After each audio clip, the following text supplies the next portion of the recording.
The Wonderful World of Darklords. Report 3. Neverland. Because Neverland is an island, I had chartered a ship to take me there. When the mists cleared before the prow, I couldn't hold back a gasp.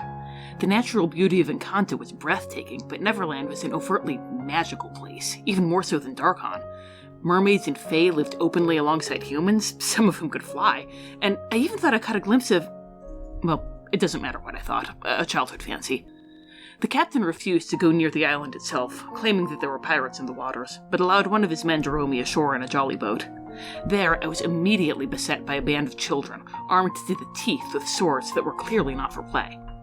Mermaids and fairies notwithstanding, these violent delights are the childhood fancies that dominate Neverland, and even the mermaids and fairies have teeth.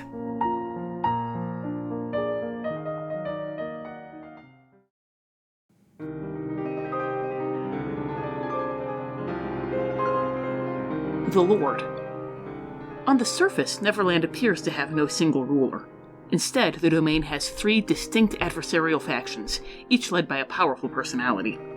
While I was unable to gain an audience with Princess Tigerlily, I was well acquainted with the other 2 by the end of my visit, and I believe that this apparent division of power is an illusion.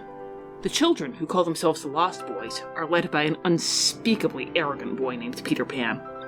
Pan insists that he ran away from home as a child in order to avoid growing up, and that Neverland gives him this eternal youth. I assumed it to be a childish game at first, but one of his Lost Boys made repeated references to Lady Camille, a ruler who has been dead for 40 years. Since my patron deems me incapable of judging the difference between rustic peasant rumors and truth, I present this information without analysis. Pan repeatedly demonstrated his powers of flight and ventriloquism to me during my visit, and boasted that he could send his shadow to other domains whenever he chose.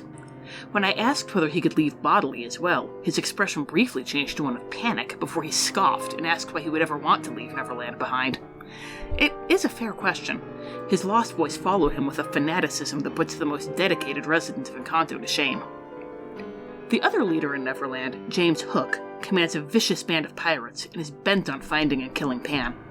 Pan never tired of regaling me with the story of how he cut off Hook's hand and fed it to a crocodile, to the point where I believe I can now recite the entire tale from memory. While Hook is a bloodthirsty villain, Neverland itself seems to react to Pan's moods, making him seem, at best, an actor in Pan's story.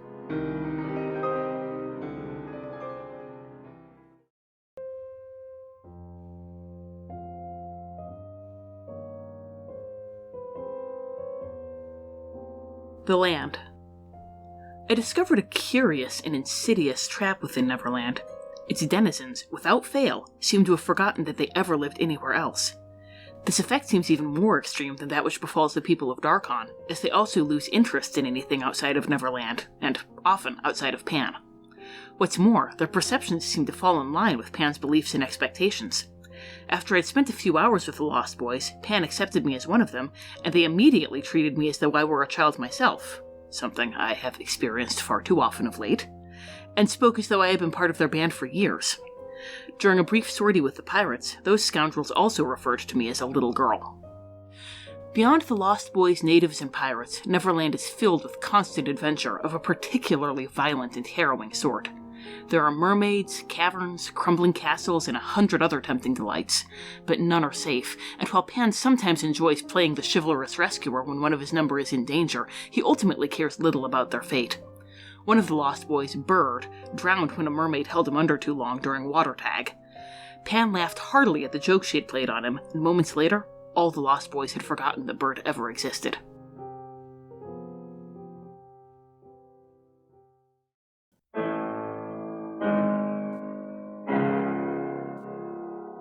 Dread possibilities. I had the sense that Pan would have happily kept me in Neverland for the rest of my days, and that, were it not for the ring my patron bestowed on me, I would have been delighted to accommodate him. However, when it became clear that I had gotten all the information I could from Pan, and he had nothing more to offer than further boasting and bullying, I decided it was time to make my exit, and slipped away as they were planning a raid on Tiger Lily's camp. When I returned to my jolly boat, however, I found that the pirates had beaten me there, and that the sailor who had escorted me to shore was dangling from the hook of a dark, fierce man who could only be their captain. He wiped his hook clean, greeted me cordially, and asked that I tell him the location of the Lost Boys' encampment as his men circled around me. I confess that all might have been lost had Pan not repeated his stories to me so many times, and if I did not have a few scraps of arcane knowledge of my own without my patron's long-awaited tutelage.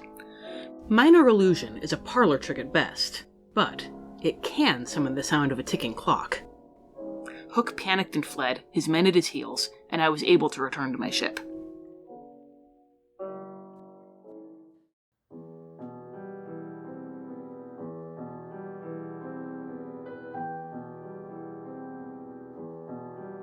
Parting thoughts. Pan presents Neverland as a child's paradise, but in truth, it is a paradise for only one child, Pan himself. It exists only to support his whims, whether they be generous or cruel, and its people are nothing but playthings. At one moment he will dote upon them like a cherished favorite toy, at the next he will become bored, break them, and find others that entertain him more. However, while he is capricious, there are other realms with far darker and more sinister rulers, and I fear I am journeying to one of those next. When I disembarked from the ship and entered the mists, clutching a thorny branch in one hand, I wondered whether I had taken leave of my senses. My patron seems to be a wizard of formidable power, but can he compare to the mistress of all evil and all the powers of hell? Regards, D. This report, being far more exhaustive than your previous efforts, is mildly impressive, though one does find it easier to obtain information when conversing with one's peers, do they not, my little servant?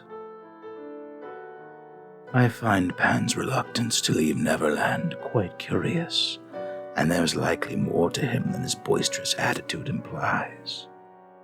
Very few would choose to stay within the prisons our tormentors provide, though without suitable parental figures in his life, it's no wonder he has made such a poor decision. His refusal to acknowledge consequences of his actions has led to a fear of adulthood and the responsibilities thereof. Yet his greatest triumph is the mere removal of his adversary's limb.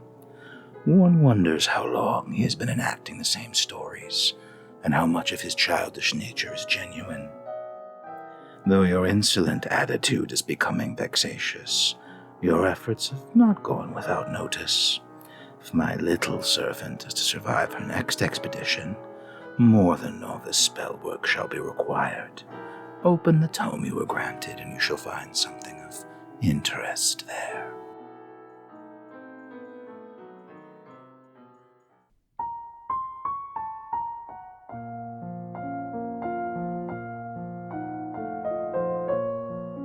This has been The Wonderful World of Darklords. We have no affiliation with Disney or Wizards of the Coast. All music recordings used in this episode are in the public domain and were obtained through museopen.org. Titles and links are in the show notes. Dialogue for Yensid was written by Azalin Rex himself, who you can follow on Tumblr at darklordazalin. The Wonderful World of Darklords logo was designed by Haylight Jones. You can find links to their work in the show notes. If you'd like to support the show, look for us on patreon.com or find our tip jar on Red Circle. Thanks for listening.